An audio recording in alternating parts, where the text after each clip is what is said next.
The sound of Mark's car engine fading into the distance was the first real peace I'd had in 3 years, even if it came with the sting of him calling my home a worthless pile of scrap. He had literally thrown the brass keys at my feet, the metal clinking against the weathered porch boards like a final insulting tip left for a waitress. "Take this shack, Elena. I don't need it, and I don't need you holding me back anymore," he had spat, his voice trembling with a mixture of rage and a strange, desperate excitement. His mother, Evelyn, sat in the passenger seat of her pristine white Mercedes, her gloved hand resting on the window ledge, her eyes hidden behind dark sunglasses that couldn't mask the smug curve of her lips.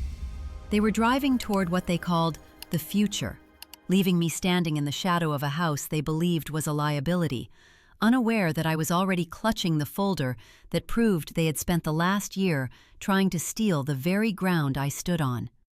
I watched the red glow of their taillights vanish into the thick gray mist of the valley, the silence of the countryside rushing back in to fill the void they left behind. My heart was thumping against my ribs like a trapped bird, and my hands were so cold they felt brittle. I looked down at the keys. They were heavy, old-fashioned, and worn smooth by the hands of my grandfather, the man who had built this shack with timber he'd milled himself. To Mark and Evelyn, this was a drafty 3-bedroom farmhouse with peeling paint and a temperamental boiler. To me, it was the only place where I had ever felt safe, a sanctuary of cedar and stone that smelled of dried lavender and old books. As I picked up the keys, the weight of the betrayal settled in my gut, a physical nausea that made the world tilt. Mark hadn't just left, he had tried to burn the bridge while I was still standing on it. Before the screaming matches and the secret bank accounts, life had a different rhythm. I remember the first time I brought Mark here, back when we were still in our 20s, and the world felt like it was made of sunlight and possibilities. The house sat on a gentle rise, overlooking 5 acres of wild orchard and a creek that sang over smooth river stones. I remember the way the golden hour light used to flood the kitchen, turning the steam from our coffee mugs into swirling amber ribbons. Mark had been an architect then, or at least he had the dreams of one. He would run his hands over the exposed beams in the living room and talk about integrity and soul. We spent our first 3 years of marriage painting the walls, sanding the floors until our knees bled, and planting apple trees that we promised our children would one day climb. It was a life built on small, cozy rituals, the way he'd bring me a blanket when I fell asleep reading on the porch, or the way we'd roast marshmallows in the massive stone fireplace until our fingers were sticky and the room smelled of wood smoke. But the warmth began to sap away the moment Mark's career hit a plateau, and his mother, Evelyn, decided it was her mission to rescue him from mediocrity. Evelyn was a woman who smelled of expensive lilies and condescension. She lived in a sterile, glass-walled condo in the city and viewed my family's land as a quaint hobby that was beneath a man of Mark's potential. She started small, with comments about the commute, the rural isolation, and the cost of maintenance. "A man needs room to breathe, Elena," she would say during her monthly visits, her eyes scanning my grandmother's handmade lace curtains with visible distaste. "He can't grow in a place that's rooted in the past. This house is a weight around his neck." I tried to be the perfect daughter-in-law. I'd bake her favorite lemon tarts and listen to her stories about high society galas, ignoring the way she'd run a finger over a bookshelf and look at the dust with a theatrical sigh. Mark, at first, would defend us. He'd put his arm around me and tell her he loved the peace here. But slowly, the we in his sentences started to disappear. The we became you. You love this house, Elena. You want to stay here. You are the one who cares about these old trees.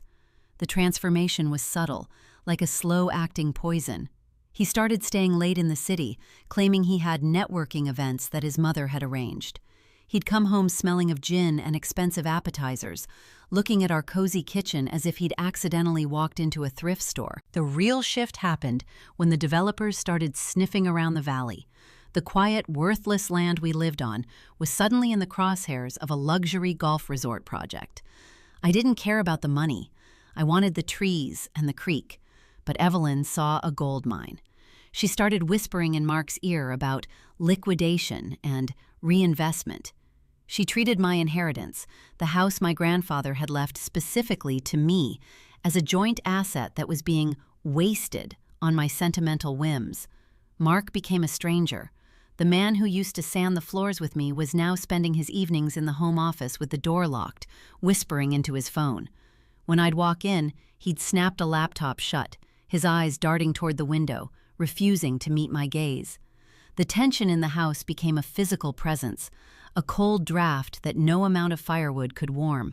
We stopped eating together. The garden I had tended so carefully began to grow over with weeds because I spent all my energy just trying to figure out where my husband had gone emotionally. I'd catch him looking at the deed to the house, which I kept in a small fireproof box in the den. He'd be holding it, tracing the legal descriptions with a look of intense, greedy focus. When I'd ask him what he was doing, he'd snap, "Just checking the property taxes, Elena. Someone has to be the adult here." It was a lie, and I knew it was a lie, but I was too afraid to pull the thread for fear the whole tapestry of my life would unravel.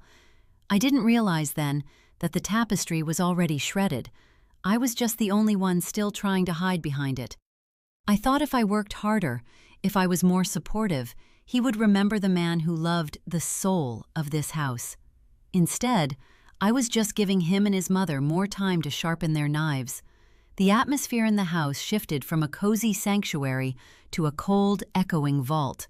Mark began spending hours on the phone in the orchard, his voice a low, frantic murmur that died away the moment I stepped onto the porch. He stopped looking me in the eye, his gaze always skittering toward the floor or his watch, as if he were counting down the seconds until he could escape my presence.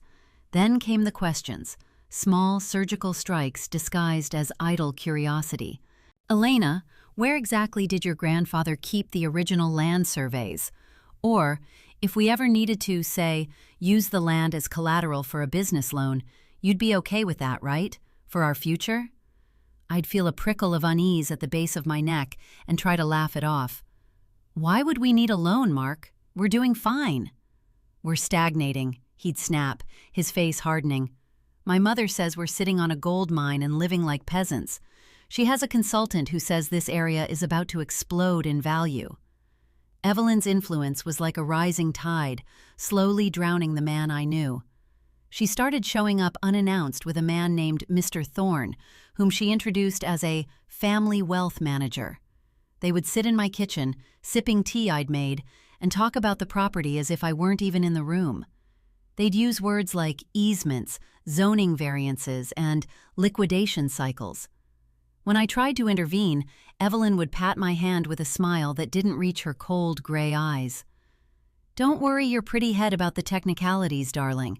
We're just looking out for Mark's interests, and by extension, yours." The first real crack in the mask appeared on a Tuesday. I had come home early from the library where I worked, my boots muddy from the spring rain. As I entered the mudroom, I heard voices from the study. "She'll never sign it, Evelyn," Mark was saying, his voice laced with a desperate kind of exhaustion. "She's obsessed with this place. It's like she thinks her grandfather is still living in the walls." "She doesn't have to sign it willingly, Mark." Evelyn's voice was sharp, a whip crack in the quiet house. "There are ways. You have the papers from the city office. Once the power of attorney is finalized, her obsession won't matter. We can move the title into the holding company, sell the development rights to the resort group, and be clear of this dump by autumn. You want that penthouse in the city, don't you? You want to be a man people actually respect?" There was a long, agonizing silence. My breath hitched in my chest, a shard of ice piercing my lungs. I waited for Mark to shout, to defend me, to tell her to leave, but all I heard was the soft clink of a glass and Mark's muffled reply. "I just don't want her to hate me." "She'll thank you when she's sitting on $1 million trust fund," Evelyn whispered. I backed away, my heart hammering so hard I thought it would bruise my ribs. I fled to the garden, hiding among the budding apple trees until my shaking limbs finally stilled. I tried to tell myself I had misheard, that power of attorney was just a legal term I didn't fully understand. I lived in a state of frantic denial for 3 days, watching them, waiting for a sign that I was wrong. The point of no return came on a Friday evening. Mark was in the shower, and his laptop bag sat on the dining room table, slightly agape. A corner of a bright blue folder peeked out, the exact same shade of blue as my grandfather's old legal files. My hands were trembling as I reached for it, a sense of impending doom making the air feel thick and hard to swallow. Inside the folder was a document titled Irrevocable Power of Attorney and Transfer of Real Property. I scanned the lines, the legalese blurring before my eyes until I reached the final page. There, at the bottom, was my signature. It was perfect. The slight tilt of the E, the way the A at the end trailed off, it was a masterpiece of forgery. Next to it was Mark's signature, and below that, the stamp of a notary public I'd never met.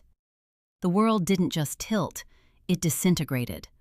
A sudden, violent wave of nausea hit me, and I had to grab the edge of the table to keep from collapsing.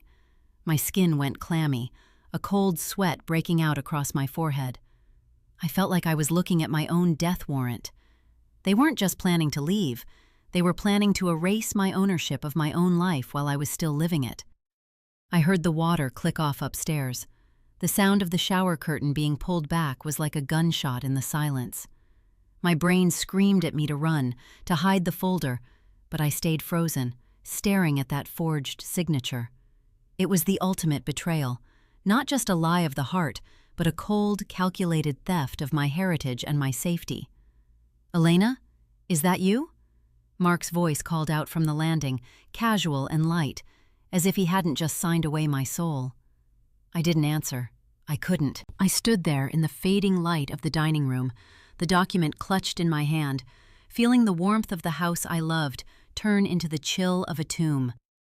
I realized then that the man I had shared my bed with for a decade was a stranger who had been measuring my home for its coffin. The nausea passed, replaced by a sudden, terrifyingly clear sensation of emptiness. Everything I thought I knew about my life was a lie. Mark appeared in the doorway, drying his hair with a towel. He saw me. He saw the blue folder in my hand. He froze, the towel slipping from his shoulders to the floor. For a moment, the only sound was the ticking of the grandfather clock in the hallway, each second sounding like a hammer hitting a nail.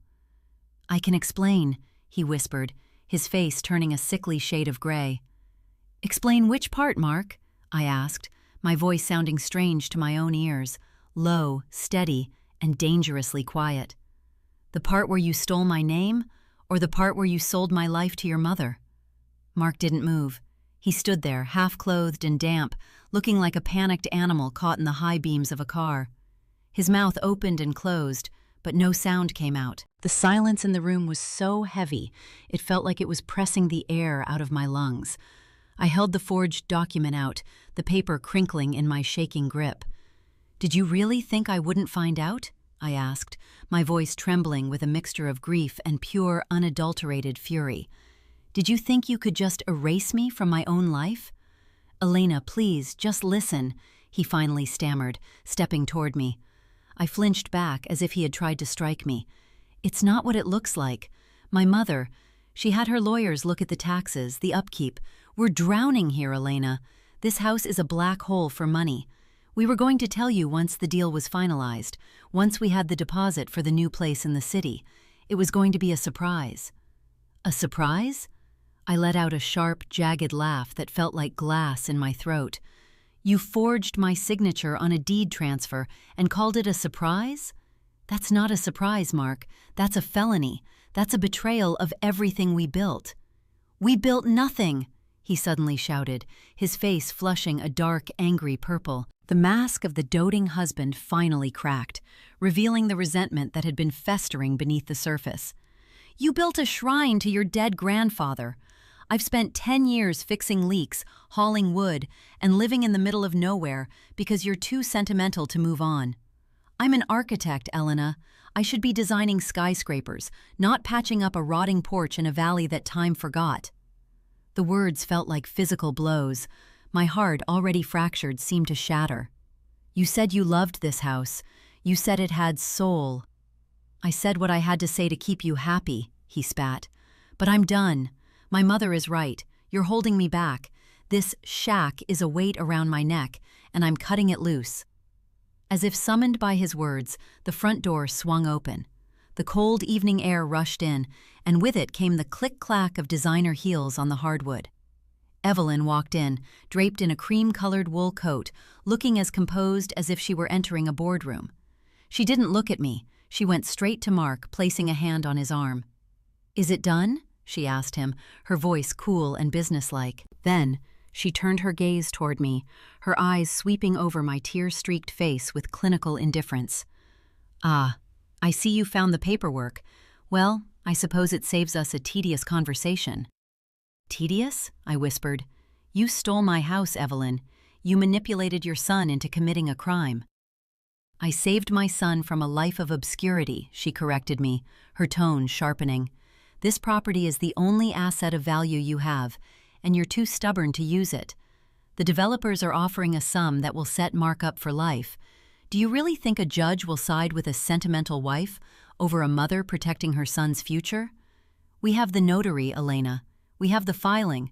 As far as the state is concerned, this property is now under the control of the EM Holding Group, which, I might add, Mark is the CEO of." "Mark?" I looked at him, searching for any flicker of the man I had married. He wouldn't look at me. He stared at his feet, his shoulders hunched. "Is this true? You've already moved the title?" He didn't answer. He just stood there, paralyzed by his mother's presence. "Answer me!" I screamed. "It's for the best, Elena," he muttered, his voice barely audible. "We can still be together, in the city. You'll have money. You can buy all the books you want." Together? I felt a wave of coldness wash over me, a shift in my very DNA. The woman who had spent years trying to please them, the woman who had baked the tarts and hushed her own dreams to support his, died in that moment. "You think I would stay with a man who stole my heritage? You think I would ever touch a cent of that blood money?" Evelyn let out a soft, mocking huff. "Oh, don't be so dramatic. You'll take the settlement and you'll like it. In fact, we've already cleared out the joint savings to cover the initial restructuring fees. It's only fair, considering how much Mark has invested in this place over the years." My breath caught. The savings? My inheritance from my aunt? That was for the orchard, Evelyn. That was $40,000. "It was our money, Elena," Mark said, finally looking up, his eyes hard and defensive. "And it's gone. It's all gone into the new project. We're moving, Elena, tonight. My mother has a suite for us at the Regency. You can pack a bag, or you can stay here in this drafty shack until the bulldozers arrive next month. I don't care anymore." "Take this shack. I don't need it. I don't need any of it." He reached into his pocket and pulled out the spare set of keys, the ones I had given him on our wedding day. He threw them at my feet. The metal clinked against the floor, a sound that signaled the end of my marriage. "We're leaving," Evelyn said, adjusting her coat. "Mark, go get your things. We have a dinner reservation with the developers at 8. I watched them. I watched Mark walk past me like I was a ghost, his face a mask of cold resolve. I watched Evelyn smile as she checked her reflection in the hallway mirror. They thought they had won. They thought they had stripped me of everything, my money, my home, my dignity. But as I stood there, looking at the keys on the floor, I remembered something Evelyn had overlooked. She was so focused on the land and the developers that she had forgotten who my grandfather was. He wasn't just a farmer. He was a man who didn't trust banks, and he certainly didn't trust outsiders with his secrets. "You're right, Mark," I said, my voice now as cold as the wind outside. "You don't need this shack. And you're right, Evelyn. I should have used my assets more wisely." They both paused, looking at me with confusion. "But there's one thing you missed in your due diligence," I continued, a slow, predatory calm settling over me. "This house isn't just wood and stone. And that signature you forged? It's going to be the most expensive mistake you've ever made. Now get out of my house, both of you, before I call the police and tell them exactly where you can find the original deed, the one that's sitting in a safety deposit box that only I have the key to." Evelyn's face paled for a fraction of a second, but she quickly recovered. Liar. We saw the deed in the den. You saw a copy, I lied, my heart racing, but my face a mask of stone. The original is with my lawyer, and he's been waiting for me to call him all evening. Mark looked at his mother, doubt finally flickering in his eyes. For the first time, he looked truly terrified. Go, I whispered, before I change my mind about letting you leave with your reputations intact. They left. They left with a flurry of insults and the roar of the Mercedes engine, leaving me alone in the dark, cold shack. I sank to the floor, clutching the keys, and finally let the tears come, not of grief, but of the cold, hard realization that the war had only just begun. I had 3 years of silence ahead of me, 3 years to turn this shack into a fortress, and 3 years to wait for the moment they would come crawling back. The silence that followed the roar of their departure was not empty, it was heavy with the weight of a life that had just been cauterized. I sat on the floor of the mudroom for an hour, the cold seeping through my jeans, staring at the brass keys. Something inside me, the part of me that always tried to keep the peace, the part that felt guilty for being too sentimental, simply turned to ash. In its place grew a cold, crystalline clarity. I didn't just want my house back, I wanted them to feel the exact moment the ground vanished beneath their feet, just as I had. The transformation didn't happen overnight, but the click was instantaneous. The next morning, I didn't cry. I made a pot of black coffee, sat at the same table where I'd found the forgery, and called Sarah, a childhood friend who had become one of the state's most tenacious real estate litigators. They forged my signature, Sarah, I said, my voice as level as a horizon. They emptied my savings, and they think I'm going to sit here and let the bulldozers come. Don't touch a thing in that house, Sarah warned. And Elena, if they forged a notary seal, this isn't just a civil matter, it's a prison sentence. The next few months were a blur of depositions, private investigators, and a surgical dismantling of Evelyn's holding company. I discovered that my bluff about the original deed hadn't been far from the truth. While I didn't have a secret safety deposit box, I did have my grandfather's old ledger, hidden behind a loose stone in the cellar. In it, he had documented every cent he'd spent on the property, but more importantly, he'd tucked away a document the developers had missed, a permanent conservation easement. The land was protected habitat for a rare species of orchid that grew near the creek. It could never, under any circumstances, be developed into a golf resort. Mark and Evelyn, in their greedy haste, had sold development rights to a group of very powerful, very litigious investors for a massive down payment, money they had already spent on Mark's penthouse and Evelyn's failing lifestyle. They had sold a product that didn't legally exist. I spent the next 3 years in a state of quiet, focused industry. I used the small settlement I won from the bank, who had been negligent in allowing the forged power of attorney to restore the house. I scraped the old paint myself, revealing the pristine cedar beneath. I replanted the orchard, and I turned the shack into a high-end retreat for artists and writers. The worthless pile of scrap became the most sought-after sanctuary in the county. I grew stronger, my hands calloused, my eyes no longer searching the driveway for a husband who didn't exist.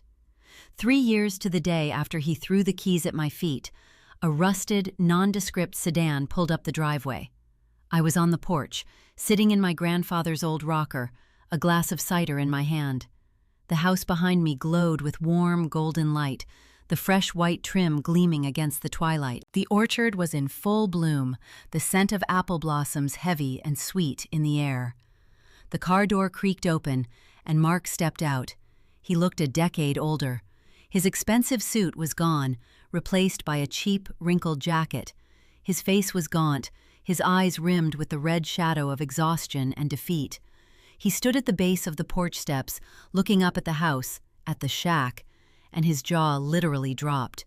He looked at the perfectly manicured grounds, the restored stonework, and the sign that read, "The Orchard Sanctuary." He was speechless. For a full minute he just stared, his throat working as he tried to find words. "Elena?" he finally rasped. His voice was thin, stripped of the bravado he'd had the night he left. "You're trespassing, Mark," I said, not rising from my chair. My voice was calm, devoid of the jagged pain that used to define it. I heard you'd done some work," he stammered, his eyes darting around the property. "I didn't realize—" "Evelyn is gone, Elena. The lawsuits, they took everything. She's living in a state-subsidized apartment. I'm working as a draftsman for a firm that treats me like an intern. We lost the penthouse, the cars, everything." "I know," I said. I had followed the news of their spectacular public collapse with the detached interest one might have for a weather report. "The investors weren't happy about the orchid easement, I hear." He winced. "I made a mistake, a huge mistake. I was under her thumb, I wasn't thinking straight. Seeing this place now, I remember why we loved it. I remember the plans we had." He took a tentative step toward the stairs, a pathetic, hopeful smile tugging at his lips. "Maybe we could talk? I still have those keys you kept. I thought maybe I could help you out around here. You shouldn't be alone in a place this big." I stood up then, the movement slow and deliberate. I walked to the edge of the porch and looked down at him. The man who had tried to steal my life looked like a ghost of someone I used to know. "You didn't just throw away a house that night, Mark," I said, my voice echoing in the quiet valley. "You threw away the only person in the world who would have stayed with you when you had nothing. You called this place a shack and me a weight. Now, I'm the owner of a landmark, and you're a man who can't even afford to stand in its shadow." "Elena, please, take your memories, Mark. I don't need them, and I certainly don't need you holding me back anymore." I turned my back on him and walked toward my front door, the heavy, solid oak door he had once slammed in my face. As I reached the handle, I paused and looked over my shoulder. "By the way," I added, a small, cold smile playing on my lips, "the police will be here in 5 minutes. I've had a restraining order against you and your mother for 2 years. I suggest you drive that shack of a car out of here before they arrive." I went inside and closed the door. The click of the lock was the most satisfying sound I had ever heard. Through the window, I watched him stand there for a moment longer, a broken man in the middle of a paradise he had forfeited for a lie. Finally, he got back into his car and drove away, his taillights disappearing into the mist, just as they had 3 years ago. Tonight, the house felt different. It didn't feel like a sanctuary from the world. It felt like the world itself. I sat by the fireplace, the wood crackling softly, the scent of lavender and old books wrapping around me like a familiar embrace. I was no longer the girl who had been betrayed. I was the woman who had survived, rebuilt, and triumphed. I realized then that a house is only a shack if the people inside it have hollow hearts. Mine was finally full, and for the first time in my life, the silence was exactly what I wanted it to be. Betrayal is a fire that either consumes you or forges you into something unbreakable. I chose to be the steel.